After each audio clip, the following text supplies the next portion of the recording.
Shalom saudara yang dikasih Tuhan. Puji nama Tuhan. Hati kita penuh ucapan syukur kepada Allah karena di kesempatan pagi hari ini kita semuanya boleh berkesempatan datang kepada Tuhan. Ini semua karena kemurahan Tuhan. Biar kita akan masuk di dalam ruangnya, hadiratnya, ku masuk ke ruang Maha Kudus.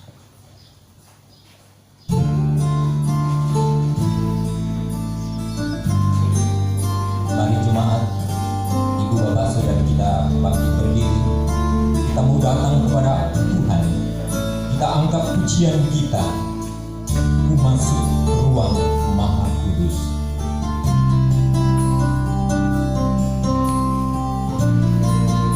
Haleluya, haleluya.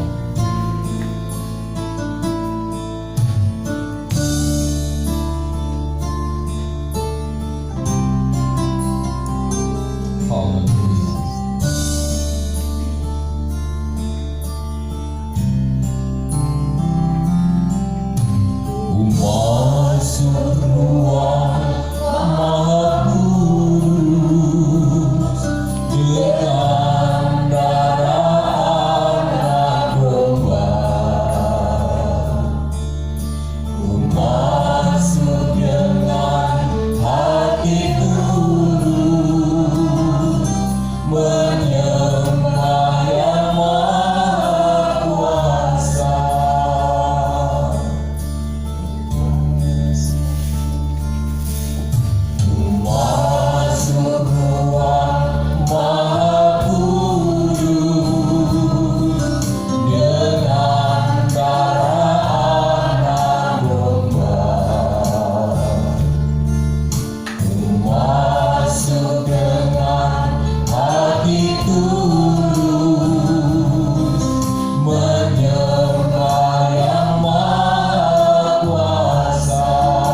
kami naikkan kehadirat-Mu ya Tuhan.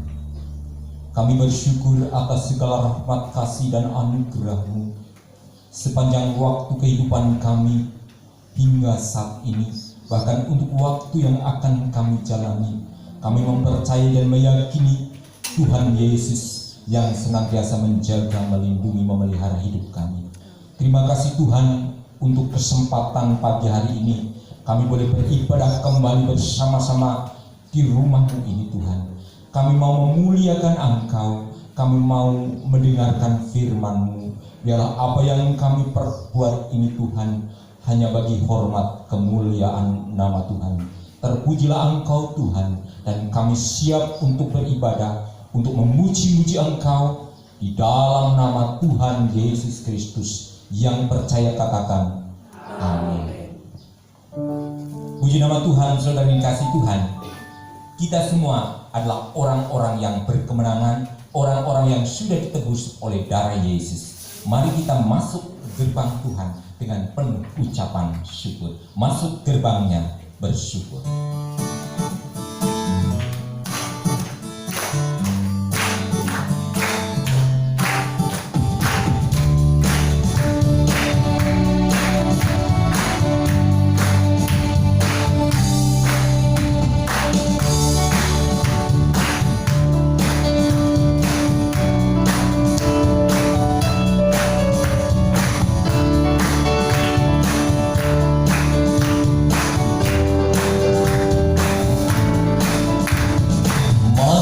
Gerbangnya bersyukur dengan penuh pujian, bersyukur di hadiratnya, nyanyi besarkan agung namanya, puji dan tiuplah sangkakala, musik dan tarian, semua makhluk di bumi di surga dengan senang hati naikkan pujian, sebab Tuhan baik, sebab Tuhan baik, sebab Tuhan baik, anugerah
Puji nama Tuhan. Anugerah terbesar Tuhan berikan kepada kita, yaitu apa? Keselamatan. Yesus Kristus rela mati di kayu salib, dan ia dikuburkan. Pada hari yang ketiga dia bangkit, dia naik ke surga untuk menyiapkan tempat bagi kita. Kita mau dengarkan firman Tuhan. Marilah kita siapkan seluruh kehidupan kita, hati, jiwa, roh, dan kehidupan kita untuk Tuhan perbaharui melalui firman-Nya. Mari masuk, masuk hatiku ya Yesus. Haleluya.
Bapa yang ajaib, Allah yang sempurna, Tuhan yang maha baik, yang kami sebut di dalam nama Tuhan Yesus Kristus. Terima kasih Tuhan, terpujilah Engkau kekal selama-lamanya. Hati kami penuh ucapan syukur, ya Tuhan. Kami boleh memuji-muji Engkau, kami boleh datang kepadamu. Saatnya bagi kami untuk menerima firman-Mu. Kami membuka hati kami, pikiran kami, kehidupan kami untuk firman-Mu, ya Tuhan. Terima kasih Tuhan. Kami menyerahkan hamba-Mu yang akan Engkau pakai untuk menyampaikan firman-Mu bagi setiap kami. Urapi hamba-Mu dengan kuasa-Mu, agar apa yang disampaikan sungguh hanya datang daripada-Mu. Terima kasih Tuhan, terima kasih. Kami sambut firman-Mu Tuhan, di dalam nama Tuhan Yesus Kristus. Haleluya. Amin.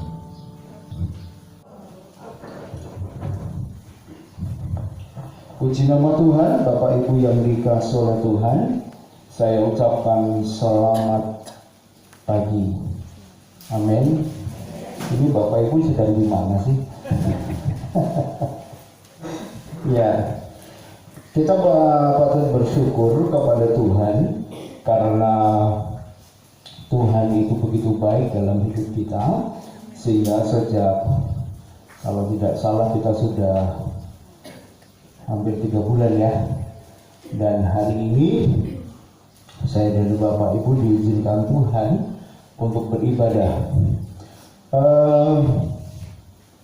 Ada banyak polemik yang boleh dihadapi ketika kita akan memulai ibadah seperti ini, ya.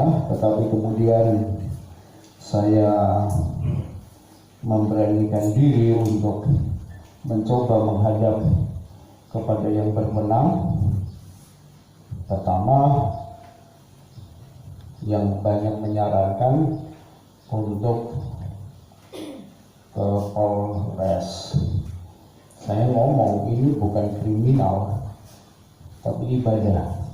Kalau dilihat dari situasi prosedural, seharusnya langsung ke pemerintah kecamatan. Dan puji Tuhan, Bapak Ibu, hari Kamis malam saya coba kontak Ibu Camat. Saya ngobrol dengan beliau.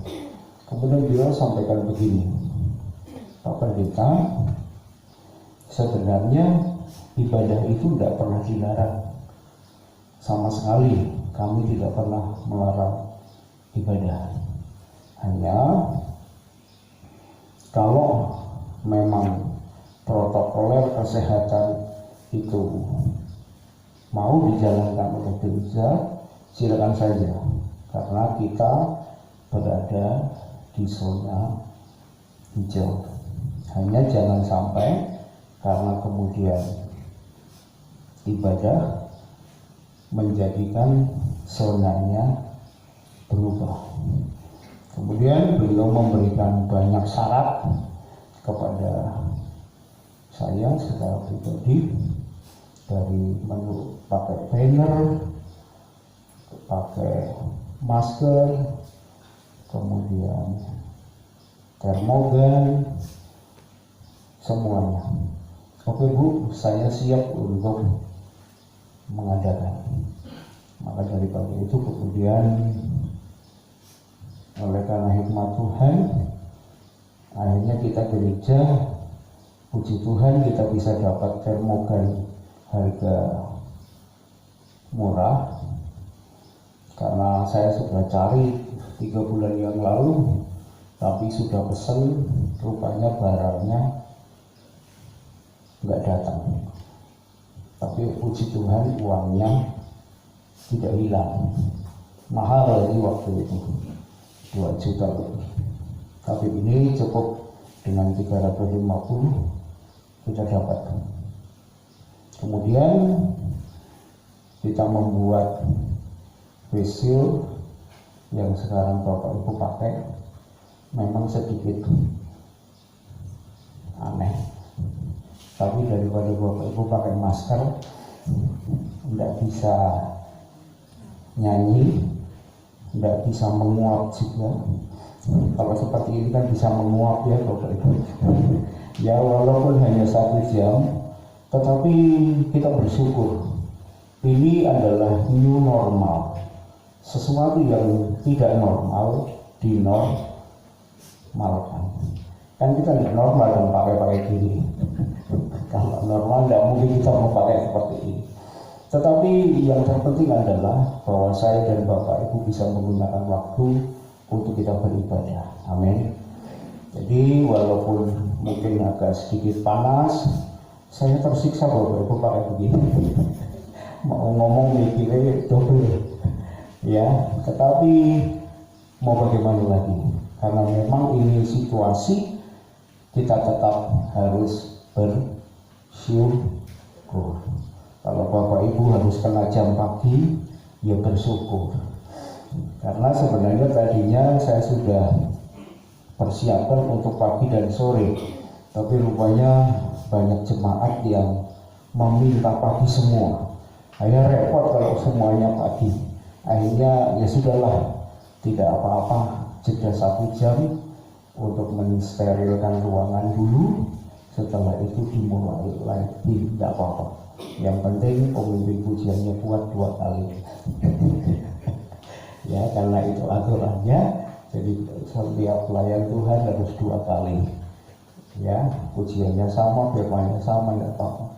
Dan karena ini juga akan disiarkan online nanti, tanpa editan tentunya, karena kalau editan itu cukup lama, saya harus ngedit 1 hari. Jadi nanti mungkin sekitar jam 1 kita sudah bisa tayangkan di YouTube kembali bagi Bapak Ibu yang mungkin tidak bisa hadir, masih ada di rumah, ya tidak apa-apa, mereka mendengarkan siaran. Puji nama Tuhan. Bapak Ibu yang dikasihi oleh Tuhan, mari kita akan langsung membuka Alkitab kita. Kita akan melihat di dalam 1 Petrus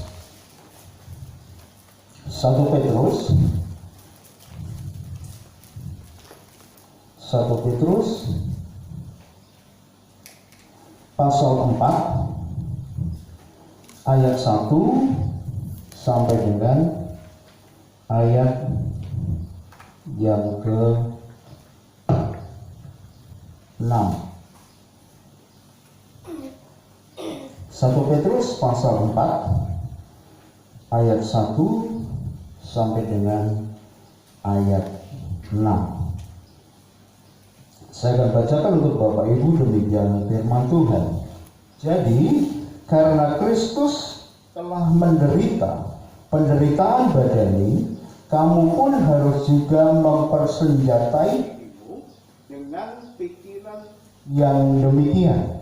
Karena barang siapa telah menderita penderitaan badani, ia telah berhenti berbuat dosa, supaya waktu yang sisa jangan kamu pergunakan menurut keinginan manusia, tetapi menurut kehendak Allah. Sebab telah cukup banyak waktu kamu pergunakan untuk melakukan kehendak orang-orang yang tidak mengenal Allah.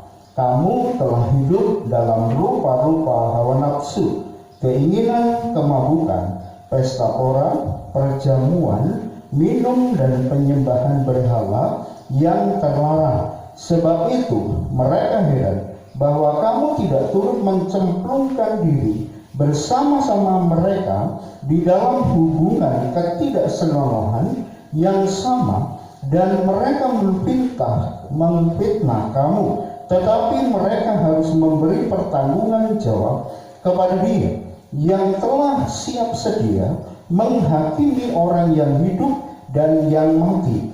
Itulah sebabnya maka Injil telah diberitakan juga kepada orang-orang mati, supaya mereka sama seperti semua manusia dihakimi secara badani, tetapi oleh Roh dapat hidup menurut kehendak Allah. Amin.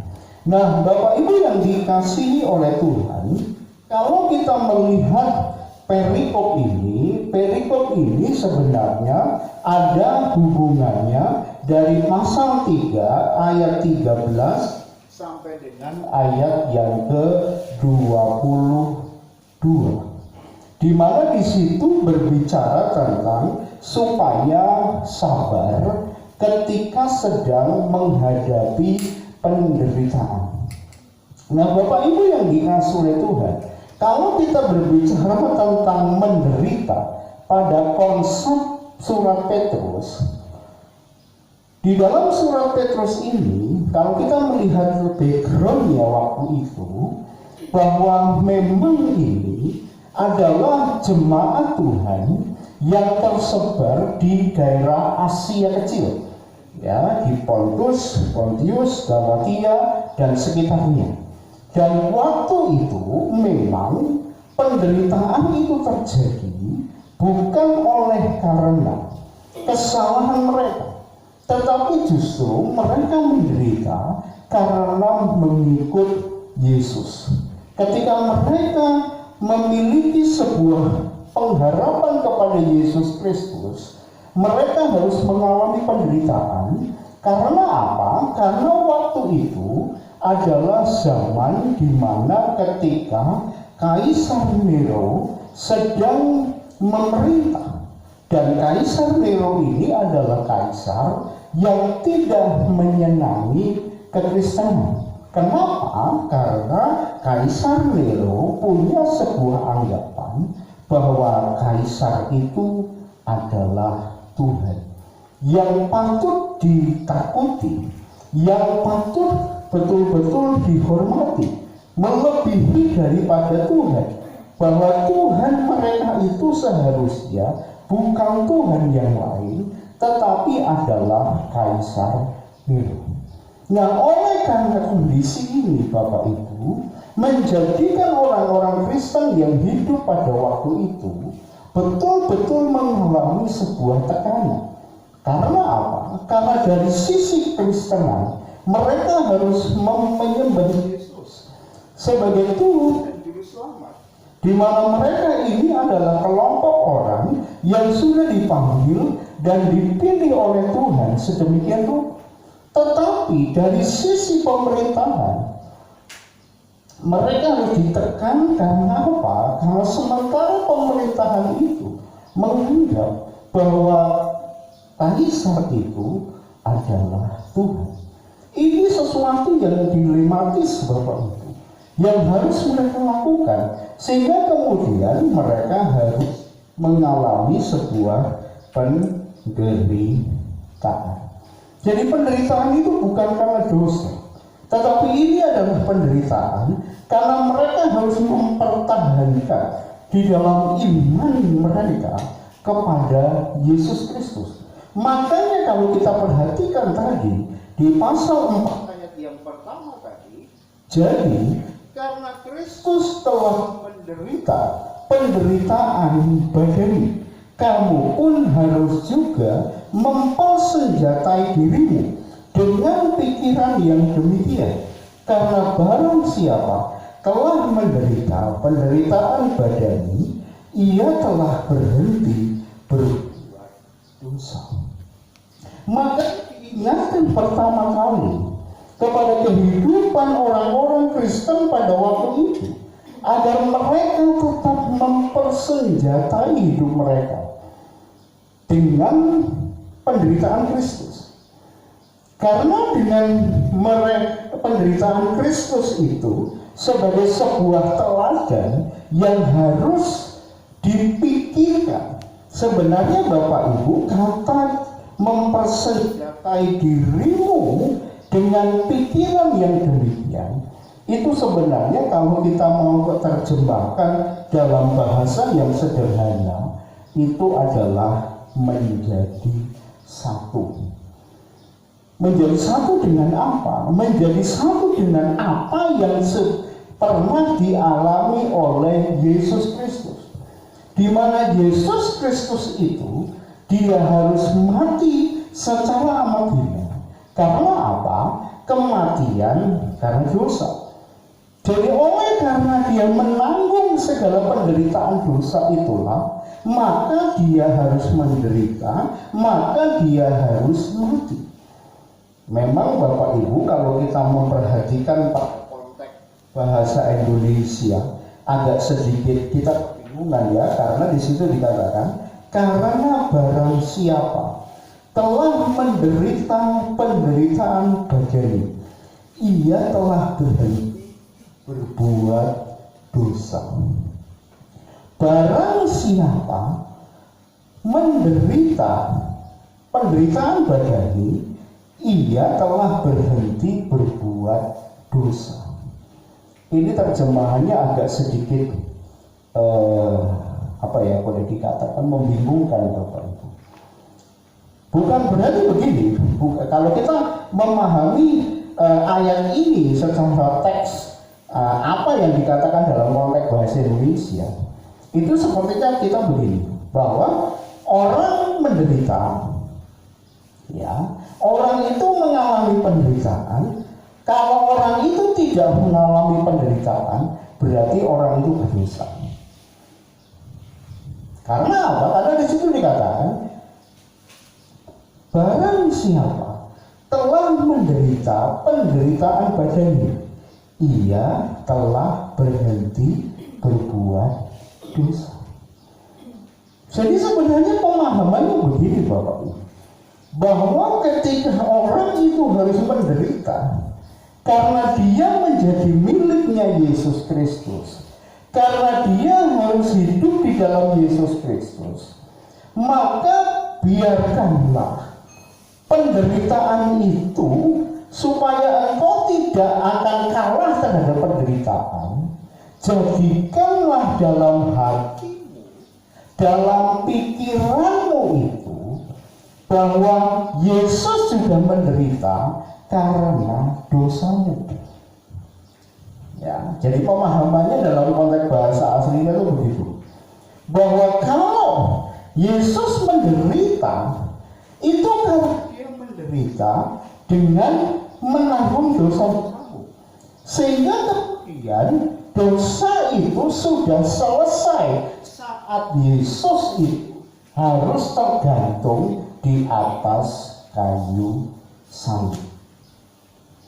Jadi begini Bapak Ibu, ketika saya dan Bapak harus menderita oleh karena nama Tuhan, maka supaya saya dan Bapak Ibu menjadi sabar, ya, menjadi sabar itu artinya bahwa saya dan Bapak Ibu tetap tekun menjalaninya. Karena dengan tekun supaya bisa dengan tekun menjalaninya adalah tempatkanlah diri kita ataupun di dalam pikiran saya dan Bapak Ibu bahwa Yesus itu sudah mati dulu buat kita, bahwa Yesus itu sudah mengerjakan terlebih dahulu di dalam hidup kita, supaya apa? Supaya Yesus mati agar dosa saya dan Bapak Ibu itu stop. Artinya bahwa kita tidak lagi menjadi orang yang berdosa, tetapi saya dan Bapak Ibu menjadi orang yang sudah dibenarkan. Sehingga kemudian saya dan Bapak Ibu sudah tidak lagi melakukan dosa. Sebenarnya Bapak Ibu, pemahaman ayat ini lebih mengarah kepada bahwa kalau orang percaya itu harus menderita, maka biarlah penderitaan itu jangan menjadikan kemudian kita ataupun orang yang percaya yang sudah ditebus oleh darah Yesus, yang sudah tidak berdosa, tapi justru menjadi berdosa. Karena apa? Karena tidak sabar. Nah, konteks sabar Bapak Ibu, pada konteks sabar menderita di sini adalah karena biasanya Bapak Ibu ada tiga pemahaman di orang Indonesia ya Bapak Ibu kalau yang namanya berbicara tentang kesabaran. Yang pertama, biasanya orang itu lebih agresif. Agresif itu artinya mudah untuk terpancing. Itu agresif. Jadi kalau tingkat kesabarannya itu dipicu, dia lebih cepat, atau boleh dikatakan lebih cepat meledak. Ya. Makanya gas yang tabung hijau akan diganti karena balon warna hijau suka meledak. Jadi orang itu agresif. Tanggapan terhadap penderitaan itu yang pertama itu agresif. Agresif itu artinya lebih cepat merespon dengan sebuah tingkat emosi. Kemudian yang kedua, Bapak Ibu, yang kedua pada konteks bahasa Yunani, yang kedua itu adalah berbicara tentang non-assertif. Itu artinya begini, bahwa kalau dipancing, dia akan diam. Artinya tidak cepat marah, tetapi diam, tapi dipendam. Nah, kalau itu lama-lama dipendam, bisa jadi bom waktu. Itu pun tidak baik. Nah, tingkat kesabaran yang seperti apa yang seharusnya dikerjakan? Yaitu asertif. Yang ketiga, Bapak, bahwa ketika penderitaan itu terjadi, saya dan Bapak Ibu boleh merespon, tetapi respon kita itu harus respon yang baik. Kalau seandainya marah dengan baik. Marah dengan baik gimana? Iya enggak? Jadi kalau marah, tunjukkan marahnya enggak apa-apa. Tapi harus dengan kondisi bisa menguasai. Jadi tingkat sabar yang ketiga itu adalah tentang di dalam ini adalah salah satu buah Roh Kudus di dalam Galatia pasal yang kelima, yaitu penguasaan diri. Marah berespon, tetapi harus tetap pada posisi tidak berdosa. Ya. Supaya tingkat kemarahan kita itu bisa dipahami oleh orang lain dan orang lain juga bisa memahami, oh ini memang tidak boleh dikerjakan. Ya. Untuk yang kedua, mungkin kita sabar, tapi kalau itu dipendam, Bapak Ibu, itu bahaya. Karena apa? Lama-lama bisa, kalau sudah tidak kuat, meledak. Dan biasanya kalau sudah meledak itu medeni bocah. Nah, urip.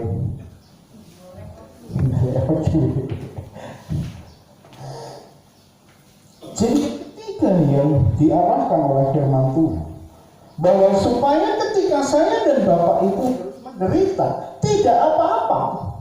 Saya dan Bapak Ibu bisa menderita itu kita berespon. Tetapi yang terpenting adalah respon yang kita lakukan adalah sebuah respon yang sesuai. Ya, yang sesuai ataupun respon itu tidak menyimpang daripada kebenaran Allah. Makanya Bapak Ibu, ayat yang kedua dikatakan supaya waktu yang sisa jangan kamu pergunakan menurut keinginan manusia, tetapi menurut kehendak Allah.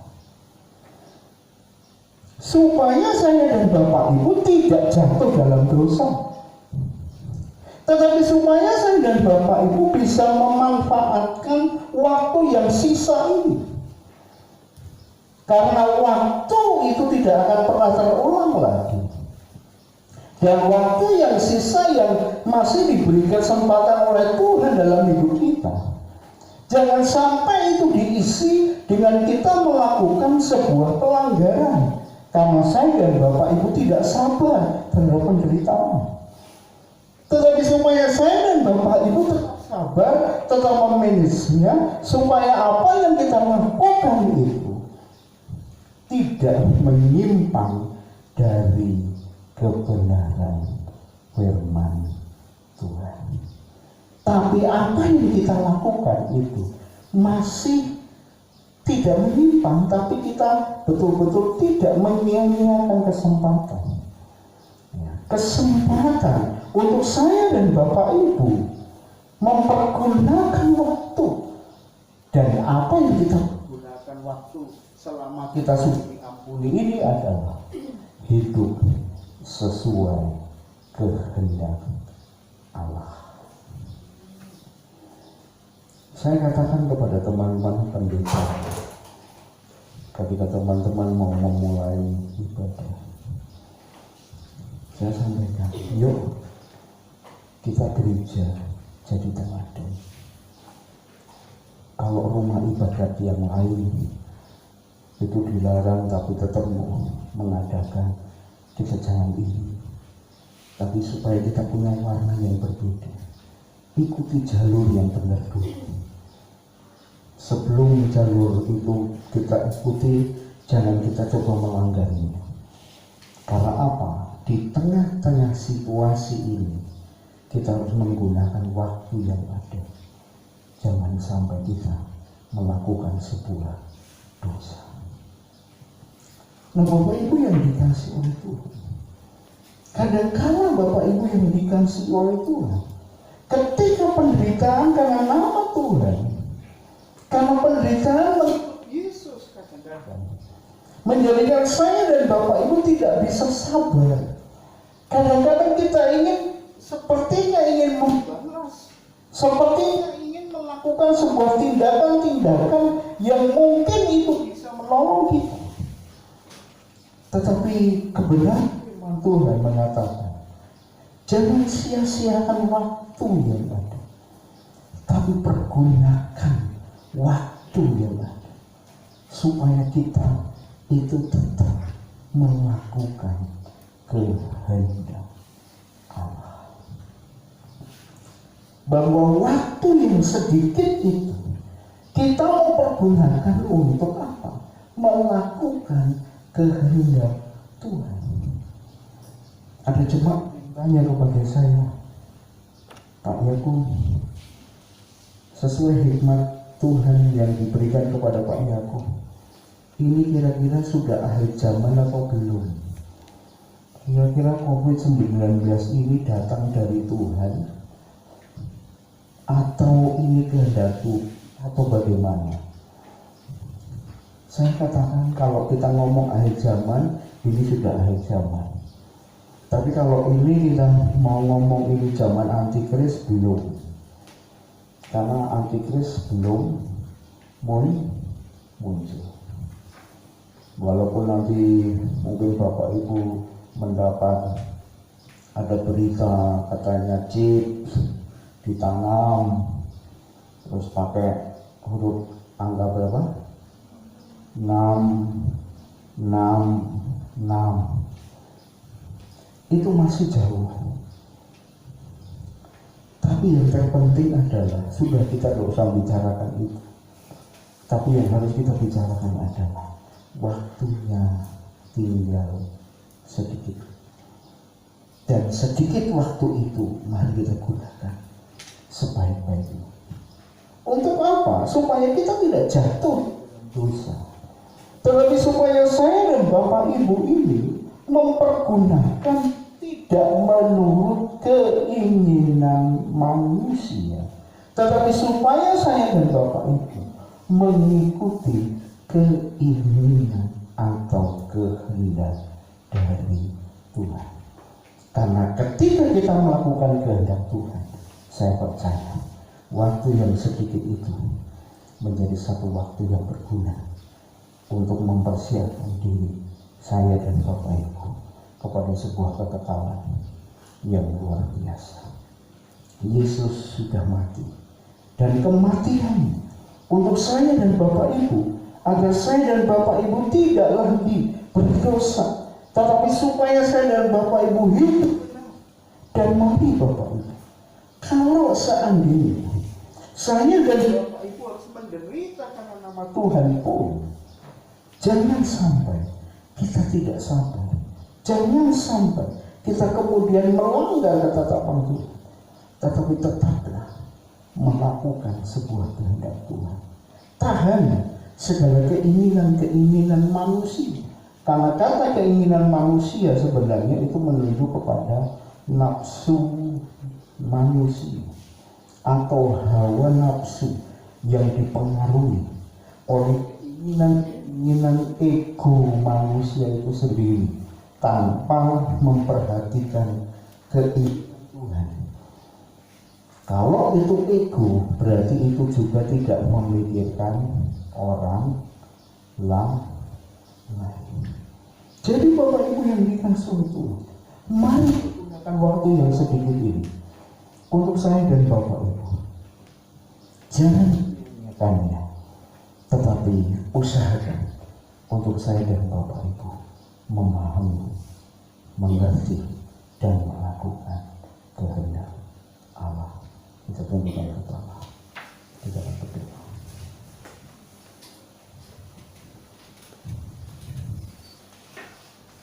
Terima kasih Tuhan.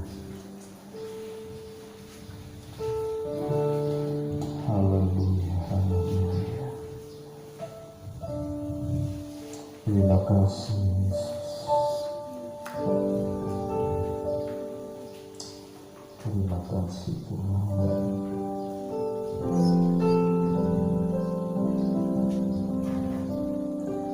Zaman sekarang berjalan,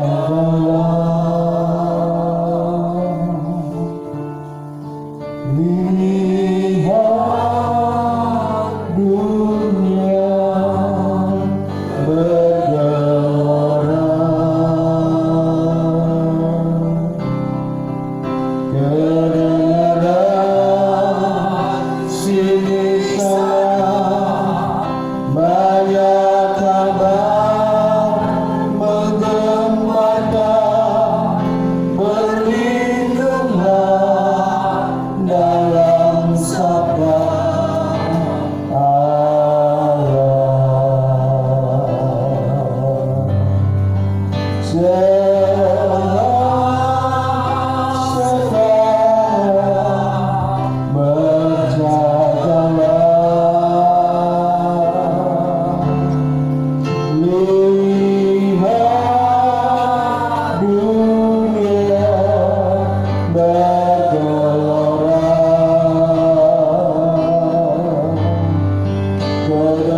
kedengaran sini sana banyak kabar menggemparkan, berlindunglah dalam sabda Allah.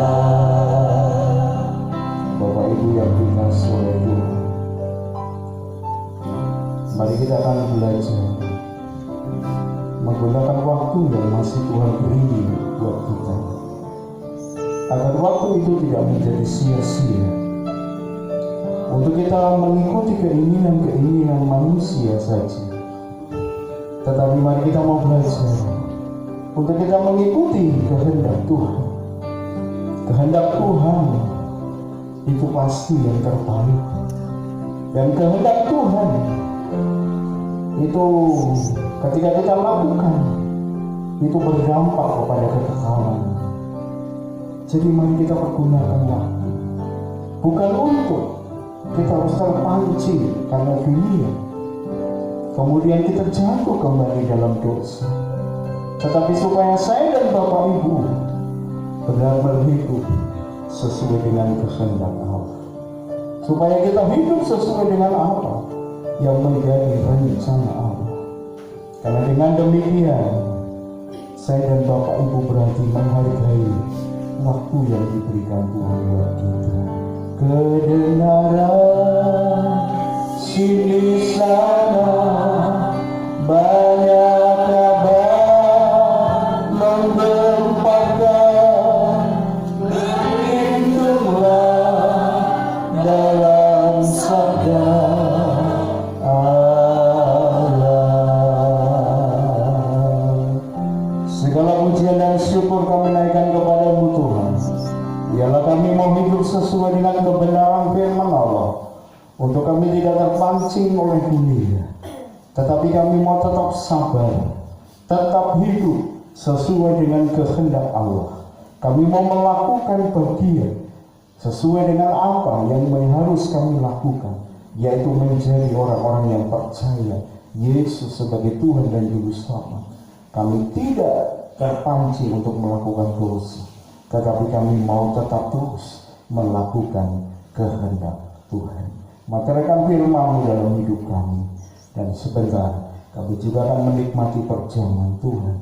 Mari kiranya Tuhan tolong atas setiap hidup kami. Kedengaran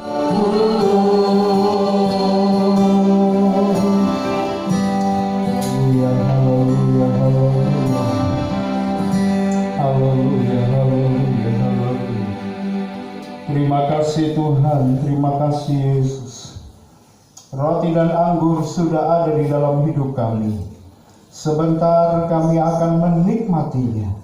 Roti dan anggur sebagai lambang tubuh dan darah Tuhan. Dan biarlah melalui perjamuan Tuhan ini, iman kami dikuatkan, iman kami diteguhkan di dalam Engkau, untuk kami boleh dikuatkan di dalam Tuhan. Sucikan, kuduskan setiap hidup kami, untuk kami layak menikmati perjamuan Tuhan. Terima kasih Bapa, kami siap untuk menerima perjamuan Tuhan dalam nama Tuhan Yesus Kristus.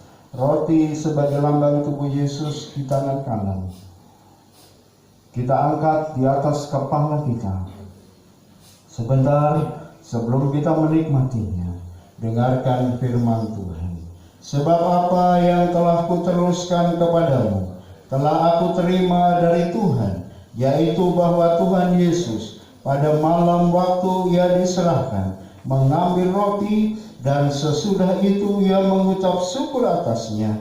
Ia memecah-mecahkannya dan berkata, "Inilah tubuhku yang diserahkan bagi kamu. Perbuatlah ini menjadi peringatan akan aku." Dalam nama Tuhan Yesus Kristus, tubuh Yesus kita makan.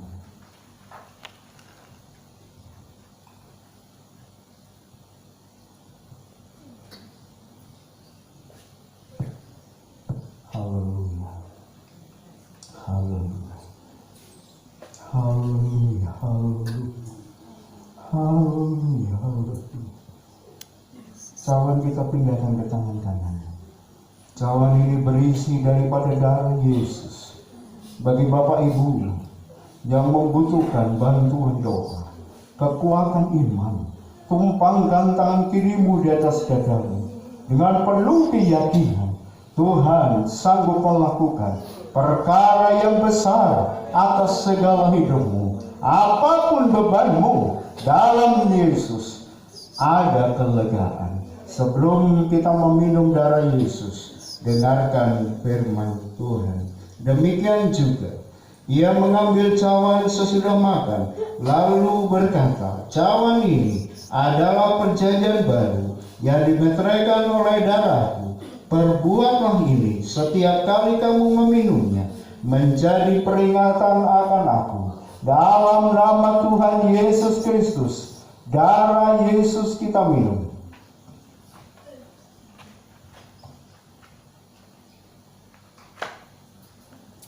Haleluya, haleluya, haleluya, haleluya, haleluya. Haleluya, haleluya, haleluya, haleluya. Kami percaya Tuhan, pagi ini iman kami dikuatkan.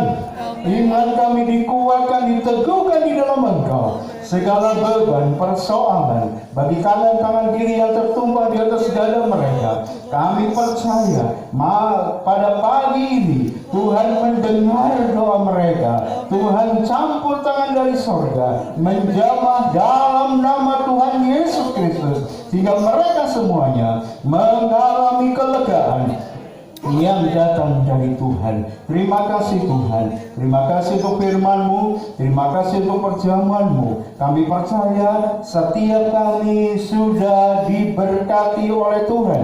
Kami semuanya sudah dikuatkan, diteguhkan, dikokohkan di dalam Tuhan, untuk kami tetap maju terus di dalam Tuhan. Terima kasih untuk para pelayan Tuhan yang sudah melayani. Kiranya Tuhan memberkati hidup mereka. Dalam nama Tuhan Yesus Kristus, kami sudah menikmati perjamuan Tuhan. Dia diberkati berkata, amin. Silakan duduk.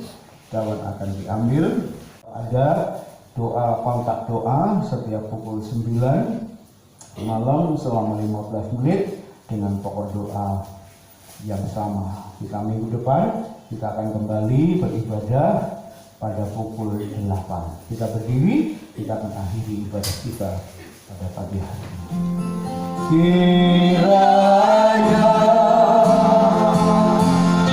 Engkau memberkati aku berlimpah-limpah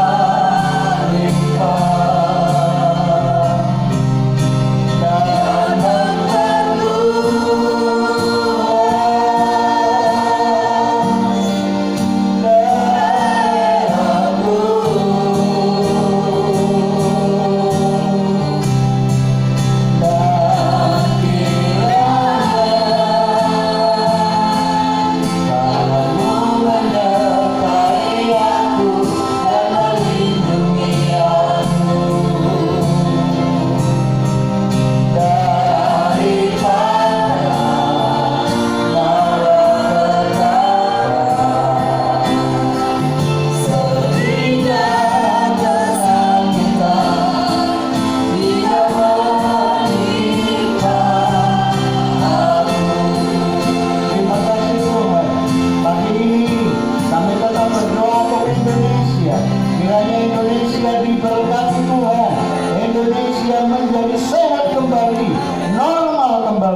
semua lini-lini yang ada di Indonesia semuanya dapat berjalan dengan baik. Pemerintahan yang ada, berikanlah hikmat marifat buat mereka agar dapat menangani COVID-19 ini dengan baik, sehingga semuanya akan berjalan dengan baik. Berdoa untuk terus untuk Kabupaten Kebumen, untuk Kota Gonggong, untuk lingkungan di mana kami tempati, biarlah semua tempat itu diberkati Tuhan agar tetap menjadi zona yang hijau, sehingga tidak ada COVID-19 yang terjadi, tetapi semuanya sehat oleh karena perlindungan Tuhan. Memakai gereja Tuhan yang ada, dimanapun gereja Tuhan ada, itu tetap menjadi garam dan terang bagi dunia. Terima kasih Bapa, memberkati seluruh sidang jemaat Tuhan yang sudah hadir pada pagi ini.